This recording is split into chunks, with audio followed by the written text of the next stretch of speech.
Have you ever wondered what kind of education it takes to become President of the United States? From self-taught pioneers like to Ivy League graduates, the educational paths of America's leaders vary widely. How did some overcome a lack of formal schooling to rise to the highest office in the land? George Washington may not have gone to college, but don't let that fool you. This guy was no slouch. With no formal higher education, Washington was educated at home and tutored in subjects like math, geography, and surveying. He was a self-taught surveyor by the age of 16 and used those skills to become a prominent landowner. Talk about mapping out your future. Literally. Washington's practical knowledge served him well as a military leader during the Revolutionary War. Knowing how to read the land gave him a strategic edge against the British. And as president, his hands-on approach helped lay the foundation for a brand new nation. Lesson learned. You don't need a diploma to lead a revolution, just some serious know-how and maybe a legendary set of teeth, even if they were wooden. John Adams, America's second president, was a proud Harvard grad, class of 1755. Back then, Harvard wasn't handing out overpriced hoodies, but it was still the place to be for aspiring intellectuals. Adams excelled in classical studies and law, setting the stage for a career as one of the sharpest legal minds of his time. His legal training helped him successfully defend British soldiers after the Boston Massacre. Talk about a lawyer who knew how to keep his cool. Adams's education wasn't just a line on his resume, it was critical to his role as a diplomat and founding father. His legal expertise helped draft key documents like the Declaration of Independence. In the presidency, his Harvard smarts guided him through complex foreign policy challenges. Clearly, Adams proved that brains and boldness make a winning combination. Thomas Jefferson graduated from the College of William and Mary in 1762, where he studied everything from law to philosophy, with a side of, well, everything else. Jefferson wasn't just a student, he was a walking encyclopedia. He had a passion for architecture, science, and languages. He reportedly taught himself Spanish just for fun. Talk about the original overachiever. His diverse education shaped his presidency. Jefferson's love of exploration and expansion influenced one of his most significant achievements, the Louisiana Purchase. Oh, and he designed his own home, Monticello. Because when you're Thomas Jefferson, you don't just hire an architect, you are the architect. Now that's multitasking. James Madison, a Princeton University grad from the class of 1771, wasn't just book smart. He was Constitution smart. Known as the father of the Constitution, Madison's time at Princeton was pivotal. He studied history, law, and political philosophy under the legendary John Witherspoon, soaking up ideas about governance like a sponge at a seminar. Witherspoon? Law? Was he in relation to Reese Witherspoon? That would explain a lot about Legally Blonde. Madison completed his 4-year degree in just 2 years. Clearly, he didn't believe in wasting time or tuition money. His deep understanding of political theory helped shape the United States Constitution and later guided his presidency. During the War of 1812, he relied on his principles of government to lead a young nation through a tough conflict. I guess when you major in political philosophy, you might just end up shaping an entire nation. James Monroe may not have stuck around long enough to graduate from the College of William and Mary, but he didn't let that hold him back. After a brief stint there, Monroe took his education in a hands-on direction, studying law under none other than Thomas Jefferson. Imagine having a founding father as your tutor. Talk about the ultimate networking opportunity. Monroe's legal training and close mentorship with Jefferson shaped his diplomatic skills and his vision for America. As president, he put those lessons to work in crafting the Monroe Doctrine, a bold declaration warning European powers to stay out of the Western Hemisphere. So, while Monroe didn't walk away with a degree, he walked away with something arguably better: the wisdom to lay down one of the most enduring policies in American history. John Quincy Adams was a walking brain trust. Graduating from Harvard College in 1787, Adams had the kind of education that would make any parent proud. But he didn't stop there. Fluent in multiple languages, including French and Latin, he was basically the human version of Google Translate. Adams started his diplomatic career as a teenager, serving as secretary to the United States envoy in Russia. What an overachiever. His impressive education and international experience set the stage for a career of diplomatic brilliance. As president, his deep understanding of global politics influenced his bold policy decisions, including infrastructure projects and support for scientific advancement. So while others were figuring out life after college, Adams was out there negotiating treaties. Who says being a nerd doesn't pay off? Andrew Jackson didn't have the luxury of a formal education. He was too busy surviving the frontier. Mostly self-taught, Jackson learned the ropes of law by apprenticing and reading legal texts on his own, eventually becoming a lawyer. Who needs a fancy degree when you can just outwork everyone else? His lack of formal schooling wasn't a disadvantage. It became a badge of honor, earning him the nickname Old Hickory for his rugged, tough-as-nails persona. This self-made background played perfectly into his populist appeal. As the first president who wasn't born into wealth or privilege, Jackson connected with everyday Americans like no one before him. His military experience and self-taught legal knowledge shaped his bold leadership style, whether fighting on the battlefield or vetoing legislation with a decisive hand. His slogan should have been, "No diploma, no problem." Martin Van Buren didn't attend college, but that didn't stop him from rising to the presidency. Instead, he studied law under a mentor and quickly became a sharp lawyer and politician. Learning on the job, eh? Van Buren wasn't just a self-made man. He was also the first United States president born after the American Revolution, making him the first president with a post-revolutionary mindset.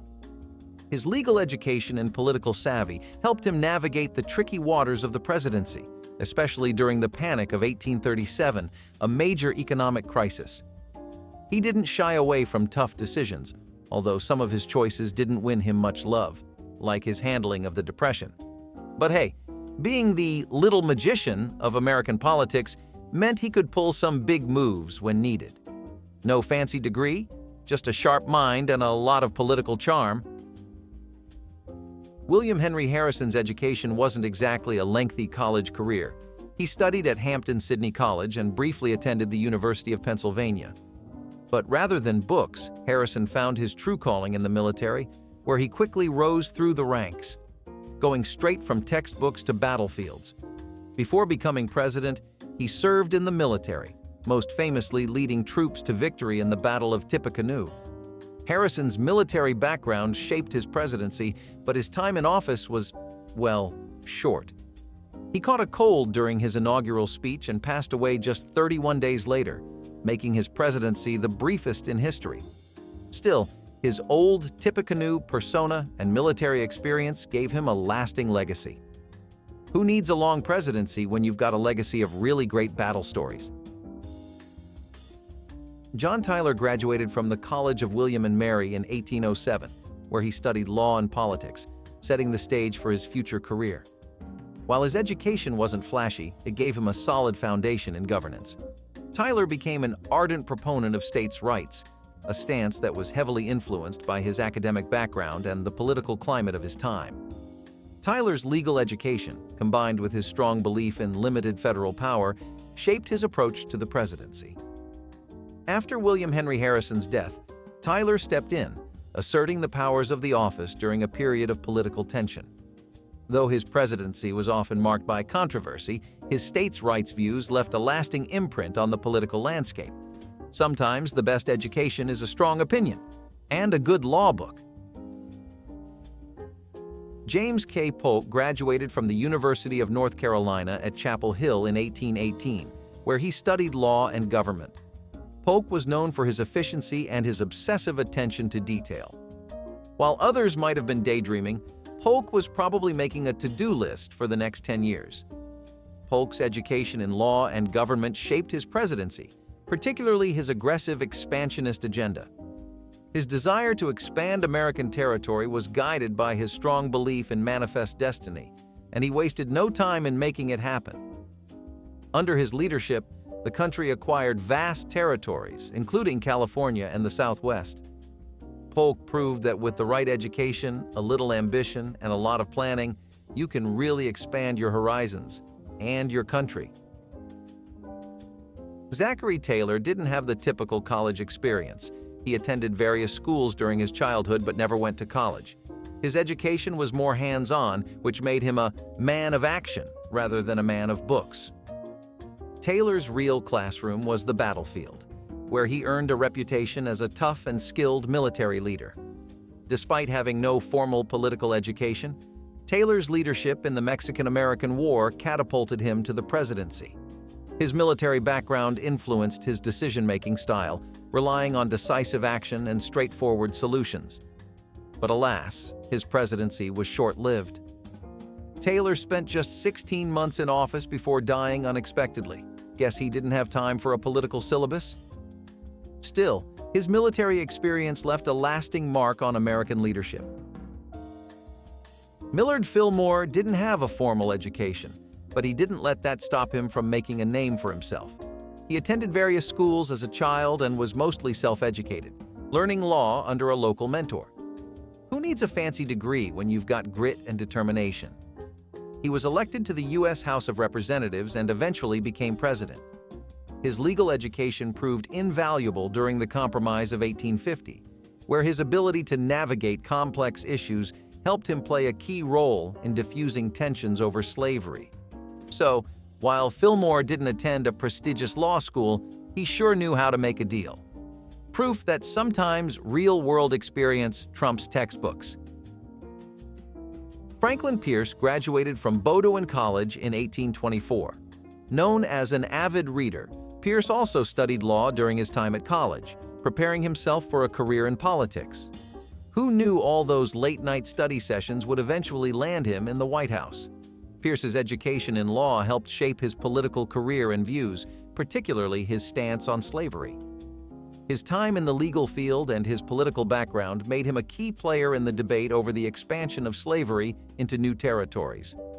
While his presidency is often remembered for the divisive Kansas-Nebraska Act, his education in law gave him the tools to navigate such contentious issues, though not always to the public's liking. Looks like a law degree doesn't always guarantee smooth sailing. James Buchanan graduated from Dickinson College in 1809, where he studied law and politics.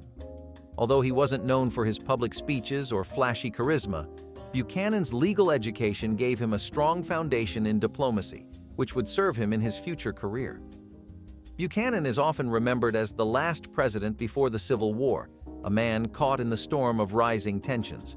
His legal and diplomatic training guided his approach to the growing divisions in the nation, but his attempts to placate both sides were ultimately seen as ineffective.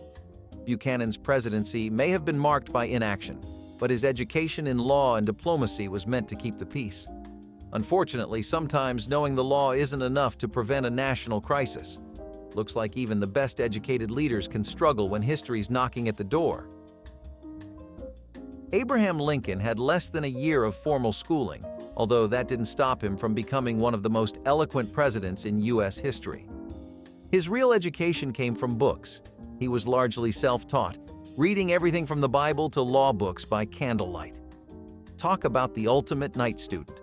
Lincoln's remarkable self-education didn't just make him a great speaker, it also helped him navigate the nation through the Civil War.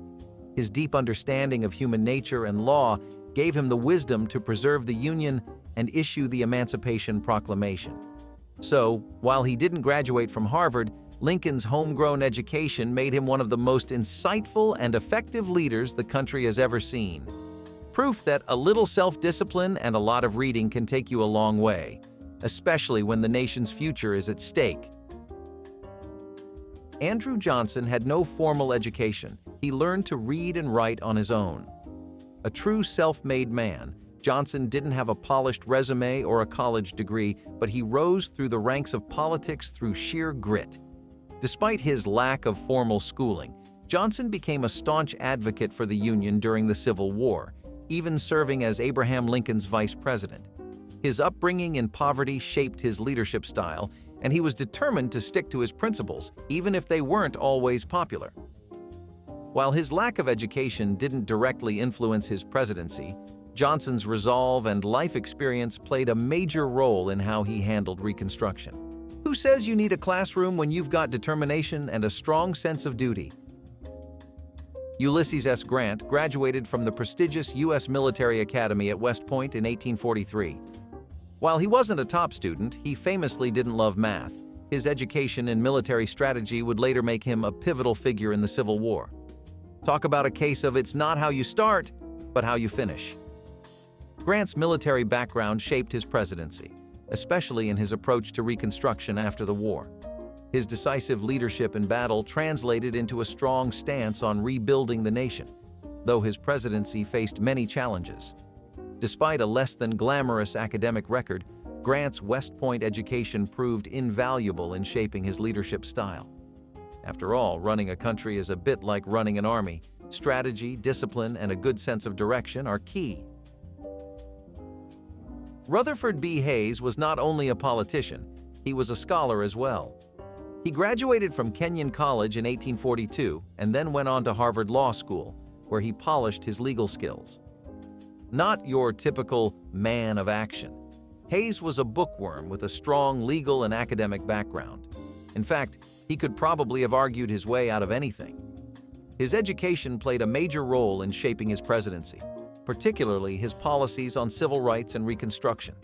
As president, Hayes was committed to protecting the rights of newly freed African Americans, even if it made him unpopular in some circles. Hayes proved that a solid education can lead to solid leadership. After all, it's hard to ignore someone who's got both the brains and the integrity to back up their policies. James A. Garfield was a bona fide scholar. He graduated from Williams College in 1856, and his thirst for knowledge didn't stop there. Garfield went on to teach at several colleges, proving that he could deliver more than just political speeches. He could probably lecture on history, math, and philosophy too. Garfield's education and academic background made him one of the most intellectual presidents, known for his thoughtful and reasoned approach to issues. He was often praised for his ability to look at both sides of an argument before making decisions.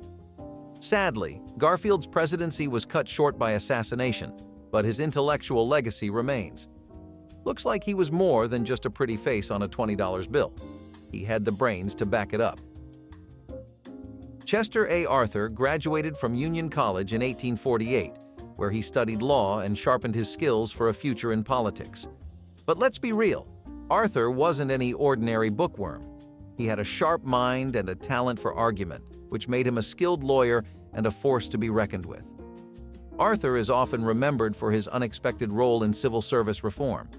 He may have started his political career as a product of the political patronage system, but he surprised everyone by becoming a strong advocate for reforming it. His legal education and background in law shaped his approach to government and his support for merit-based hiring. Arthur proved that even if you're known for your fancy suits, you can still make meaningful changes. Who says you can't clean up the system in style? Grover Cleveland's formal education didn't last long. He attended Lafayette College for a short time but didn't graduate. However, Cleveland didn't let a lack of a diploma slow him down. He was a self-educated man, using his political career to learn as he went. In fact, his education came from real-world experience, not textbooks. Cleveland's pragmatic approach to leadership was shaped by his belief in hard work and public service. He became known for his honesty and commitment to doing what was right, even if it wasn't the most popular choice. His lack of formal education didn't hold him back. Instead, it gave him a down-to-earth, practical outlook that proved to be effective. Cleveland showed us that sometimes the best education is the kind you get while rolling up your sleeves and diving in. Theodore Roosevelt graduated from Harvard College in 1880, but don't think he spent all his time in the library. He was a voracious reader with a passion for history and nature. Roosevelt didn't only read about adventure, he lived it. From exploring the Badlands to charging up San Juan Hill, his education at Harvard fueled his progressive ideas and leadership style. Roosevelt's deep understanding of history and his love for the natural world helped shape his progressive reforms and environmental initiatives. He was determined to make the country stronger and more fair for all, while also preserving America's natural beauty. Roosevelt's education proved that a love of reading and a bit of adventure can lead to some truly impactful leadership. Guess you could say he truly read the room and then took action. Woodrow Wilson was no stranger to academia, as he graduated from Princeton University in 1879 and earned a PhD in political science from Johns Hopkins University.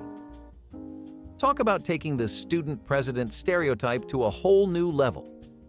Wilson's academic background deeply influenced his views on government and international diplomacy. He was a scholar at heart, believing that government should be led by reason and scientific principles. His education shaped his progressive domestic policies and his vision for the League of Nations, aiming for peace and cooperation after World War I. Wilson's intellectual approach to leadership meant he tackled issues with careful thought, though sometimes it also meant he could be a bit of a perfectionist. Still, his education played a major role in shaping the future of both domestic and foreign policies. Warren G. Harding attended Ohio Central College but didn't actually graduate. Looks like he didn't need a diploma to make a big impression. Harding was known for his oratorical skills and charming speeches, even if his academic resume wasn't as polished. Maybe he was just good at talking his way into things. His limited formal education didn't stop him from becoming president, but it did influence his leadership style.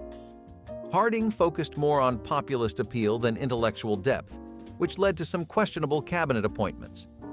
It's like he chose his friends based on charisma, not qualifications. Sometimes a good speech doesn't make up for a lack of substance. Just ask his cabinet.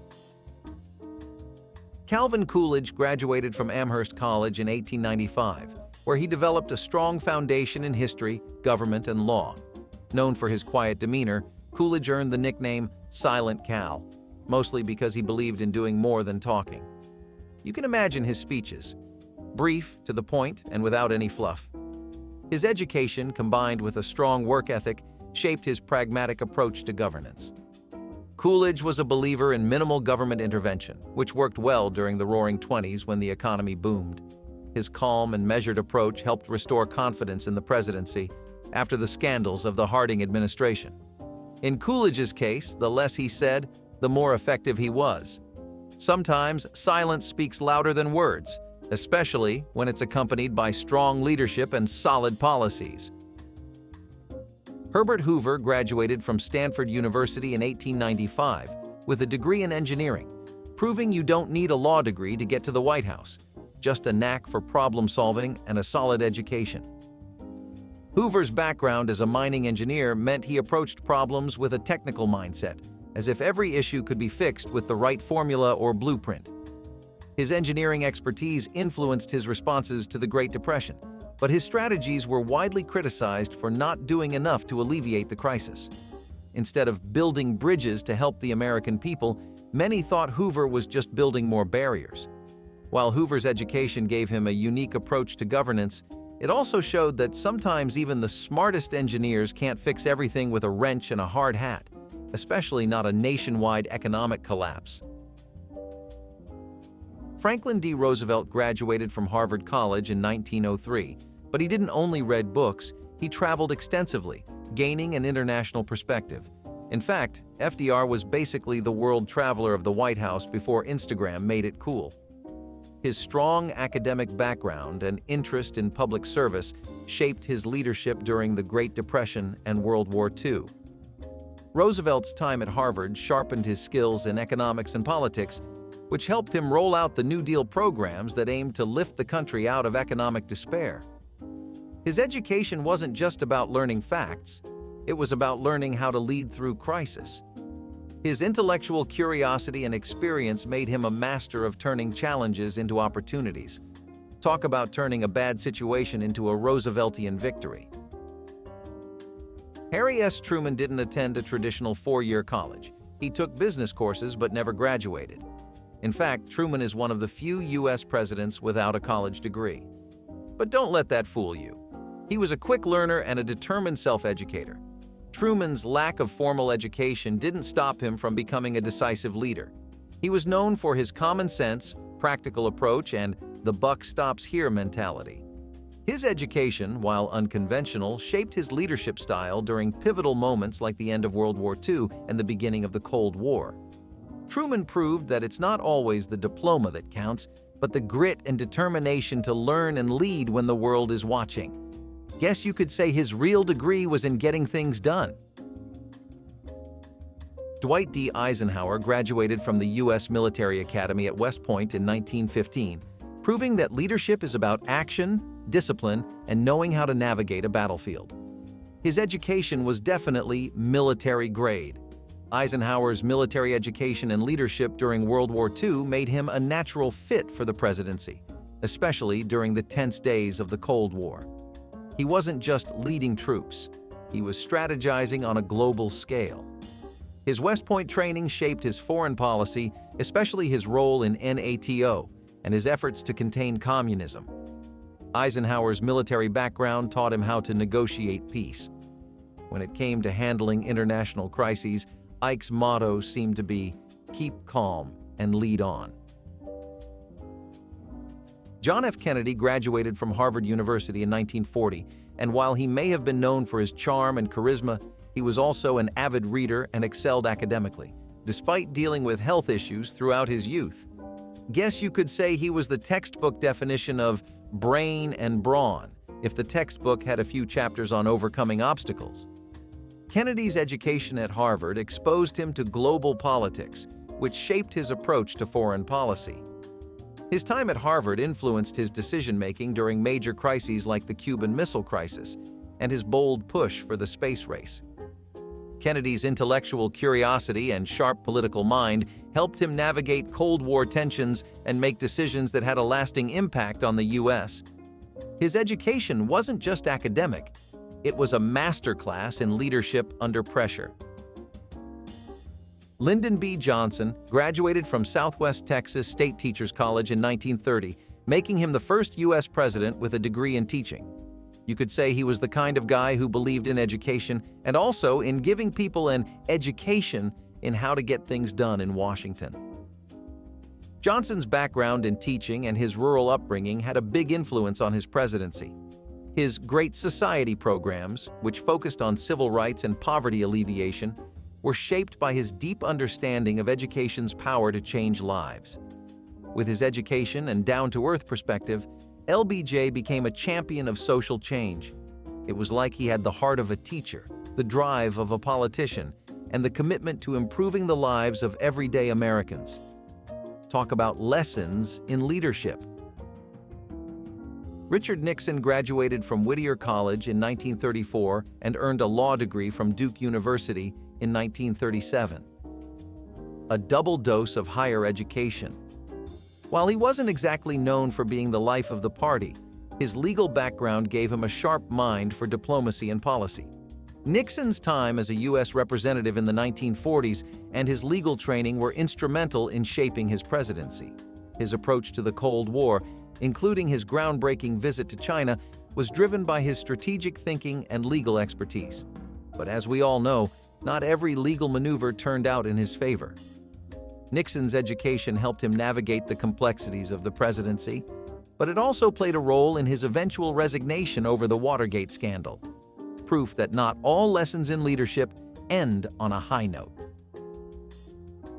Gerald Ford graduated from the University of Michigan in 1935 and went on to earn a law degree from Yale University in 1941. So, it's safe to say his education was as solid as his reputation as a football star at Michigan. Ford was the only U.S. president who had never been elected to either the presidency or vice presidency.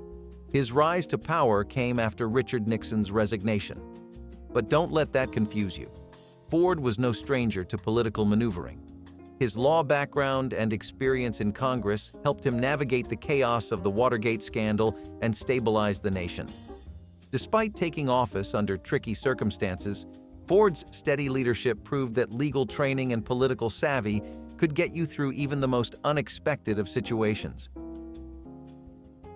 Jimmy Carter graduated from the U.S. Naval Academy in 1946, and while most people were still figuring out their post-graduation plans, Carter was already off to sea. But wait, it gets better. He didn't just stop there. Carter had a strong academic background, earning a degree in engineering and later a master's in nuclear physics while serving in the Navy. So, not only could he navigate ships, but he could also navigate nuclear reactors. Carter's scientific education had a big impact on his presidency. His deep understanding of energy policy shaped his focus on alternative energy, and his diplomatic background was key in the Camp David Accords, where he helped broker peace between Egypt and Israel.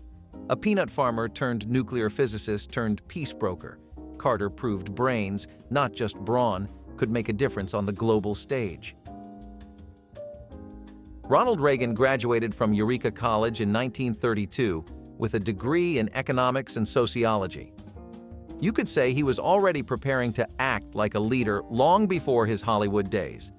With a solid foundation in both the economy and human behavior, Reagan had a unique ability to connect with the American public, probably because he understood both the dollar and the dynamics of a good story. Reagan's education in economics played a significant role in shaping his presidency. His approach to fiscal policy was influenced by his studies, leading to tax cuts, deregulation, and a focus on reducing government intervention in the market. Combine that with his acting skills, and you've got a president who could both deliver a speech and influence a nation's financial future. Talk about a well-scripted presidency. George H.W. Bush graduated from Yale University in 1948, where he majored in economics and political science. He learned the art of diplomacy before ever stepping into the White House. Maybe it's no surprise, considering Yale has a habit of producing future presidents.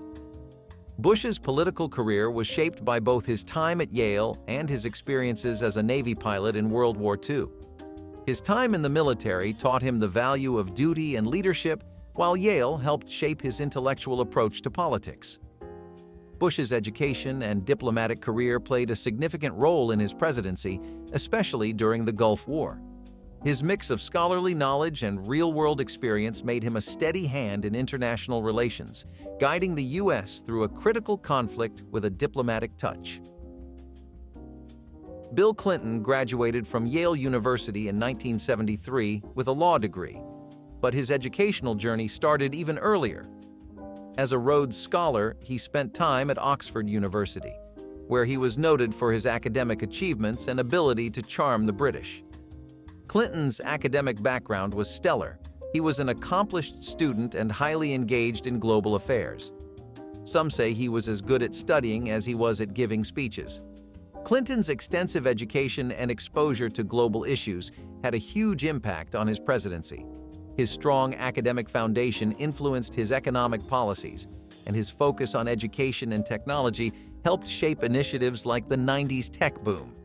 If only they'd had Wi-Fi at Oxford, right? George W. Bush graduated from Yale University in 1968 and later earned an MBA from Harvard Business School in 1975. While some might think the only thing you learn at Yale is how to network, Bush took his education seriously, especially when it came to business. Bush's time at Harvard and his background in the oil industry shaped his economic and foreign policies. It's no surprise that he was comfortable making bold decisions, especially when it came to tax cuts and handling crises like the 9/11 attacks. His business education gave him a solid grasp of economic principles. But let's be real. If a business school had a class on how to handle a national tragedy, he probably aced that too. Barack Obama's education was anything but ordinary. He graduated from Columbia University in 1983 and went on to earn a law degree from Harvard Law School in 1991. He made history as the first African-American president of the Harvard Law Review. His academic background, especially in law, shaped his presidency in profound ways. Obama's leadership at Harvard helped develop his skills in negotiation and consensus building, which he applied to major policies like healthcare reform and civil rights. While some presidents were known for their bold speeches, Obama used his law degree to craft the fine print of change, proving that sometimes the devil is in the details. Donald Trump graduated from the Wharton School at the University of Pennsylvania in 1968 with a degree in economics. Now, if there's one thing you can say about Trump, it's that he learned how to turn his degree into a billion-dollar idea. His education at the prestigious Wharton School gave him the skills to dive deep into economics, shaping his presidency in the areas of international trade and tax policies. Trump's business background influenced his focus on deregulation, aiming to give companies more freedom to grow. Whether you agree with his policies or not, there's no denying that his economic education was at the heart of his decisions. John Adams, on the other hand, never liked tea. We can kind of see that, and we would say it is not every American's cup of, well, you know how the saying goes. John Adams always preferred a classic black coffee or a glass of whiskey as his beverage of choice. The appeal of tea and toast and all the subculture surrounding it was a little lost on him. Thomas Jefferson had a pretty famously low tolerance for spicy foods. This man could handle the nation on a Tuesday at 11 a.m., but it seems a slight pepper was his worst nightmare. Everyone has their soft spots, and it seems Jefferson's were triggered rather badly with anything that had even a bit of heat packed into it. John Tyler was our second president after James Madison with an avid sweet tooth, but his cravings extended to Indian pudding more than anything else. You could always find him finishing up a bowl after a meeting or a rally or whatever it is presidents do to pass the time from day to day.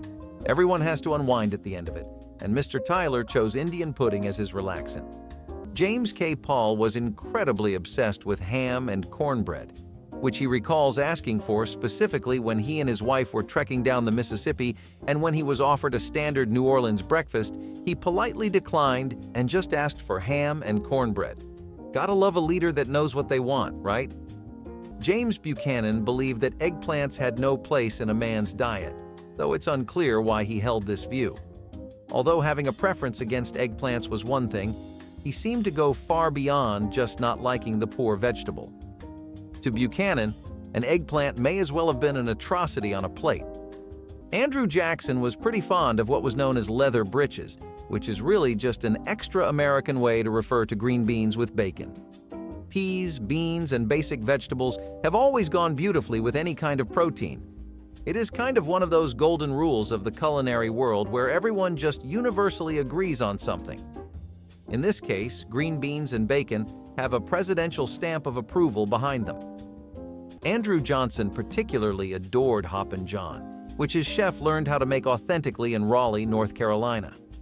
A melodic fusion of tomatoes, black-eyed peas, and peppers, Patterson was head over heels for this comforting, homely meal, which brought a sense of replacement much needed to any presidential figure, especially in the time he was in office. And we go back to broccoli once again, with George H.W. Bush kept the trend of presidents against broccoli going strong. Think we could make a movement out of that? Even if it has already established a rep as a superfood, we are sure with the amount of presidents who don't like it, we could get a narrative going. Ulysses S. Grant was a big fan of traditional foods, and his all-time favorite snack was rice pudding, something that was never a sight you would miss at the tables of the White House as long as he was in charge. In fact, most of his lunches, parties, and dinners would always have a section for rice pudding. Thomas Jefferson was one of the founding fathers of the nation and one of the OG sweet tooths as well, and he was known for his specific love of French vanilla ice cream. We are not sure if the recipe was his own creation or the handiwork of his trusty butler, who was known to dabble in some French cooking.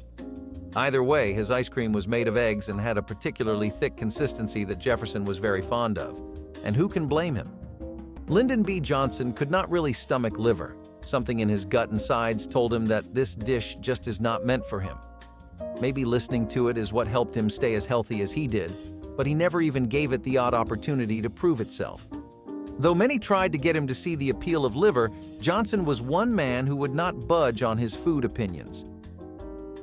James Buchanan, on the other hand, thought cabbage over everything was pretty rad.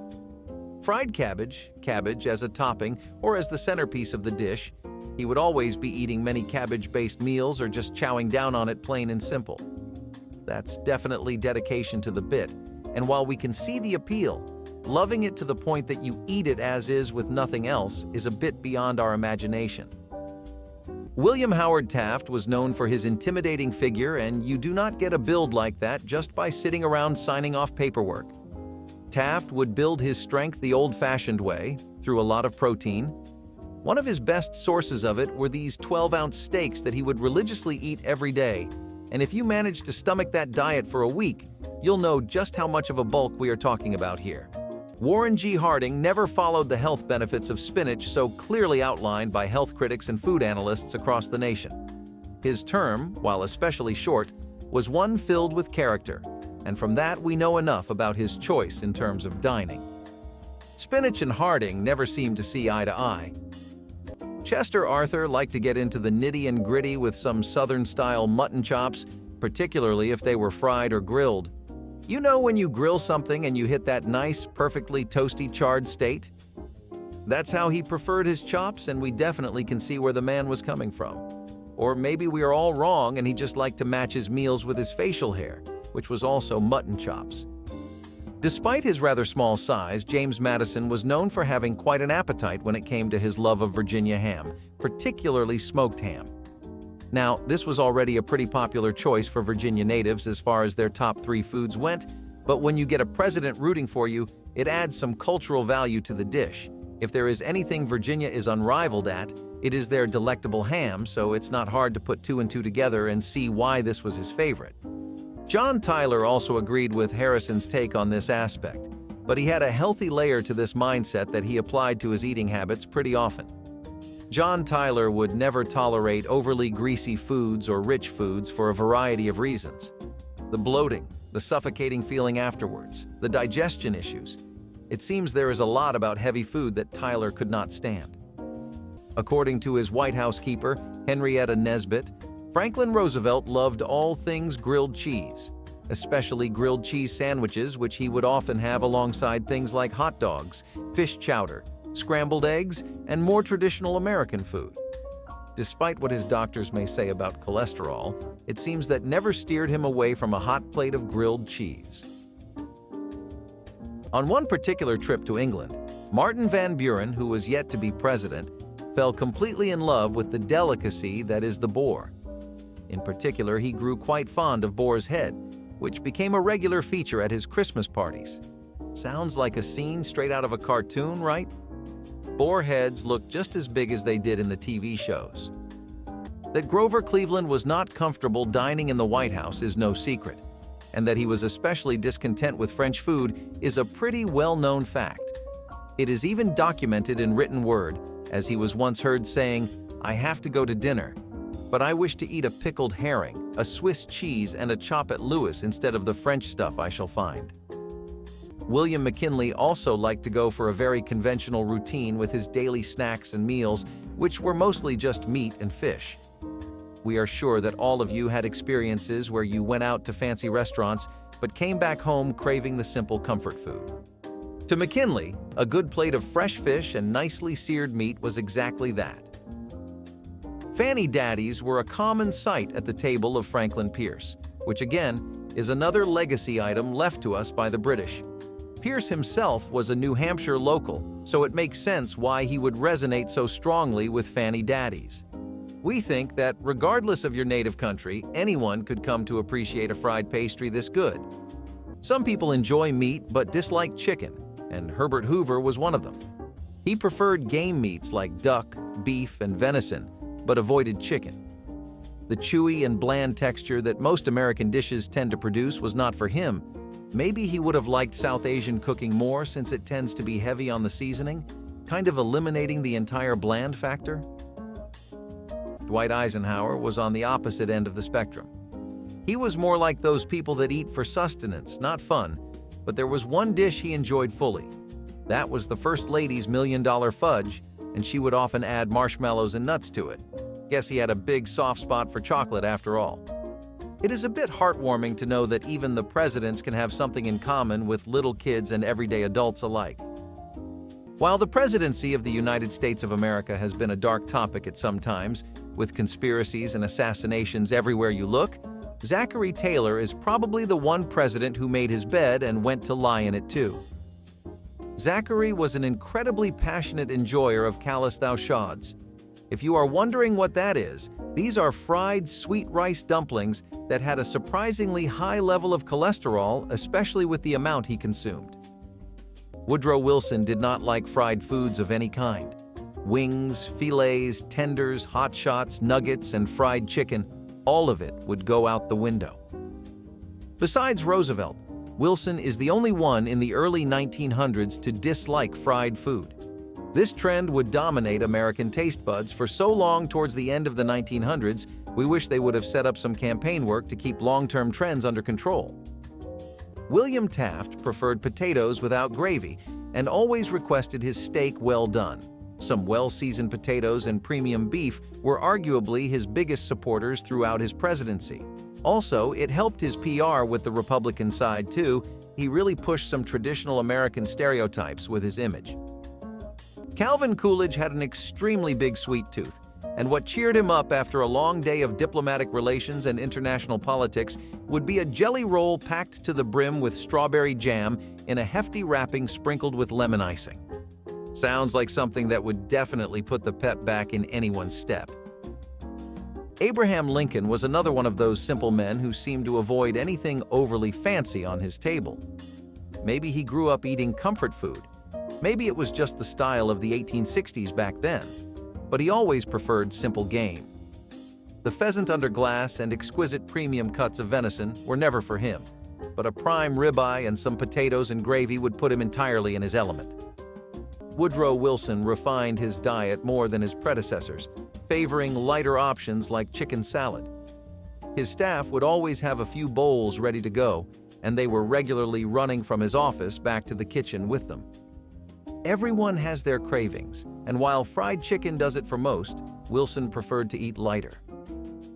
John Quincy Adams, on the other hand, was probably the healthiest president of his time, as he was both a fanatic gardener and someone who really enjoyed the fruits of his labor. In his case, we mean that quite literally, as his favorite food was just a collection of fruits he would regularly grow in his garden, the best of which he claimed were his plums, apples, and peaches. And in this case, the apple falls no further from the tree, with George W. Bush going 2 for 2 against broccoli, keeping the family tradition started by his father going strong. Is it something in their genes, or are they indoctrinated against broccoli forever? Maybe Trump's son will start something against kale now. Either way, George W. Bush never saw any use for broccoli except the obvious health benefits. Gerald Ford kept it super simple and plain with a pot roast every other day to keep himself going. The things a pot roast can do to a person's health for the week are incredible. You feel a solid 20 years younger if it has that home-cooked comfort food vibe to it going to. That was the kind of roast Ford loved. Grover Cleveland kept things a bit more traditional with his love for corned beef and cabbage, for which he once traded a gourmet meal prepared specifically for the president. Talk about dedication to the bit, or maybe it was not a bit since he claimed that was the best dinner he had ever had in months. Seems like pretty heartfelt praise to us. Now here is a president with some flashy taste. Rutherford B. Hayes and his angel cakes were a sight to see in the White House, mostly because it added some style and razzle-dazzle to the otherwise pretty fixed menu of the White House. The cake itself is not really a snack, but it could work as one since it is so light that people literally called it angel cake. The cake itself is served with fresh berries, and it barely feels like anything when you start digging in. Calvin Coolidge's dislikes are something the kids can actually learn from, which is nice to see for once coming from a president. He did not dislike any kind of food in particular, but one way to get on his hit list was to waste food. This man did not like to waste any kind of food and would not let anyone in his company do so either, which is a remarkably stand-up quality for a job that is otherwise usually occupied by wasteful people. Harry Truman was what you call a picky eater. You know, one of those people who need their meal exactly the way they want it, otherwise they cannot eat it. To be fair, his demands were simple enough. All he asked was that you make the steak well done, but it could not be a second beneath or over the limit. It had to be perfectly well done. William Henry Harrison, on the other hand, was a bit more fond of lighter and protein-packed dishes like squirrel stew, which now would not pass at any table, but back in the 1890s was considered a dish worthy of the highest table in the country. In fact, the man loved his squirrels so much that he would hand out free stew at rallies and voter gatherings all across the nation as part of his campaign efforts. Talk about building goodwill. Ulysses S. Grant did not ever like his sweets, and he loved to keep his diet calorically low in that regard. His palate was built brick by brick via a strict diet of army food and a simpler palate common in the childhood of any boy raised in southwestern Ohio. Though he could tolerate sweet kinds of fruits, he swore off the super sugar rush-inducing stuff. Still managed to gain a lot of weight in his time as a president, strangely enough. Unlike most of the others, Richard Nixon had a slightly weirder palate. Not that we are judging, since cottage cheese and ketchup sounds like a combo worth trying anyway. It just is not something you particularly hear about too often, or maybe you guys have different experiences. Was it something popular around where you grew up? Either way, the president seemed to adore it. Even in the taste buds of our presidents, the influence of English cooking is clear, and Millard Fillmore's love of the resurrection pie is a testament to that. The dish was first invented somewhere in northern England, but it quickly made its way into most cookbooks in the States, and eventually, it found its way to the president's table. Really humble beginnings for such a grand-sounding dish, but there was nothing humble about that delicious flavor. James K. Polk never seemed to like spicy food that much either. Maybe this is some kind of trend within presidents? We will definitely have to keep an eye out as we go on with the list. Do you think the cuisine they serve at the White House daily makes somebody averse to spices, or lowers their tolerance pretty significantly? Maybe it was just a thing with a select few candidates. Either way, we can add James K. Polk to the growing club of U.S. presidents that did not like it hot. John F. Kennedy always said no to the classic tomato clam chowder you find on the streets of Manhattan, as his cup of tea was creamy clam chowder. He never really had a fondness for thinner textures in chowder, preferring vibrant and thick cream that was not too strong in taste.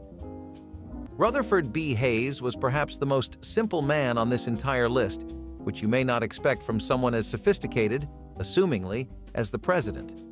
However, all he truly cared for when it came to food was just a good old corn on the cob. Corn soup, roasted corn, spicy corn, corn fritters, and cornbread, you get the idea. If it had anything even resembling a hint of corn in it, Hayes would make it a part of the White House's menu. Franklin D. Roosevelt liked chicken, but disliked its byproducts, particularly eggs. Most people usually pride themselves on having a steady routine of eggs at the start of their day, but Franklin D. Roosevelt always avoided them as best as he could. No sunny side-ups for him or scrambled goodness.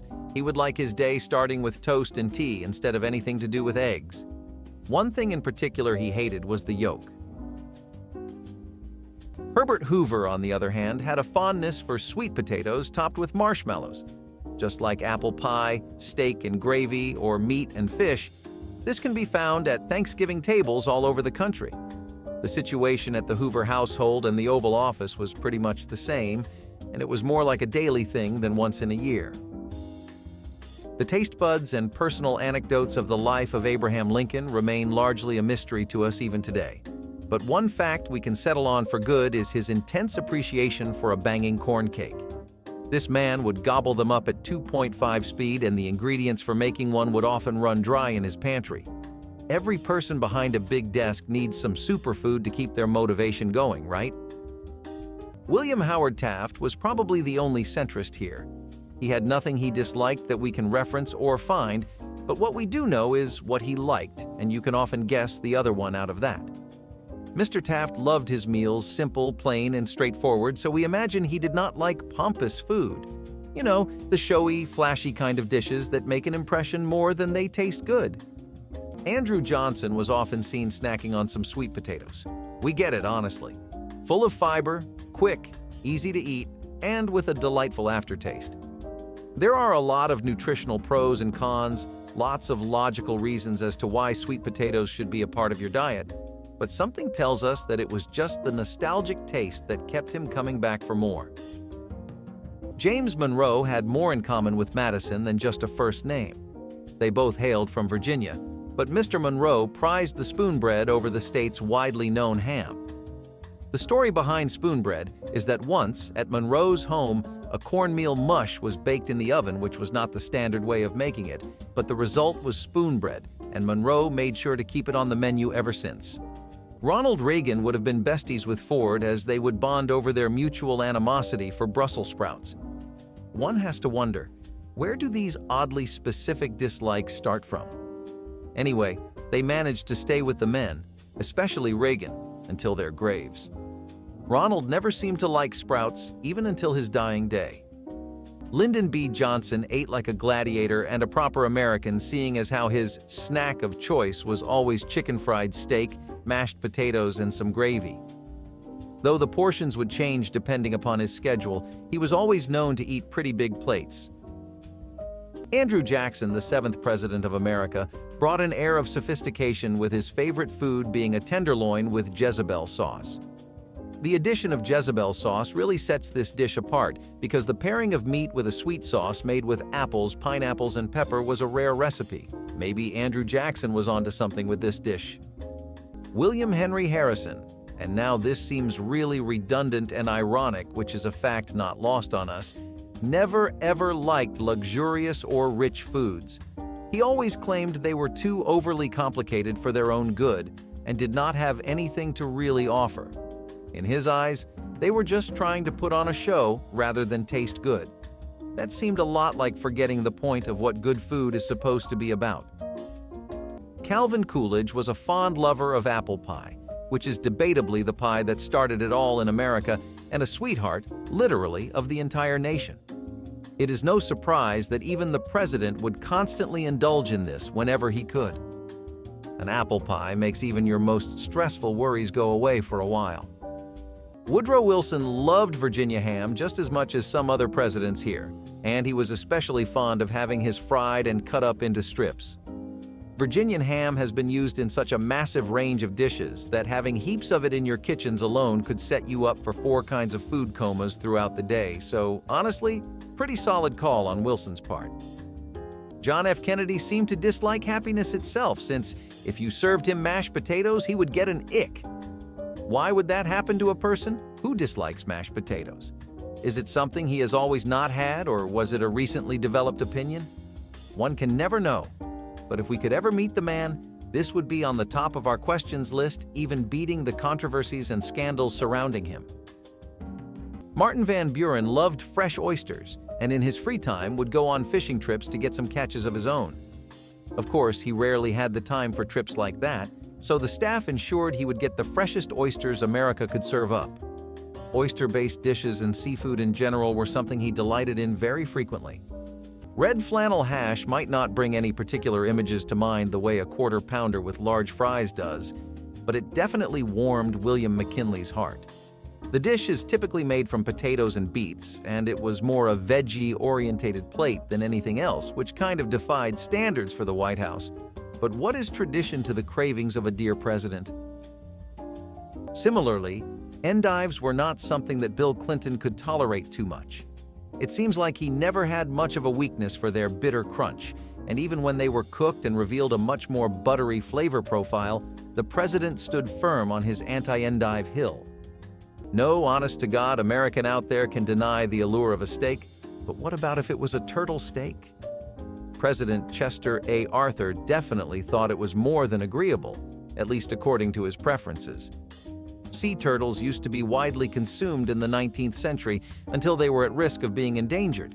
But in those days, turtle steaks were actually surprisingly common, and this made its way to the president's cookbook.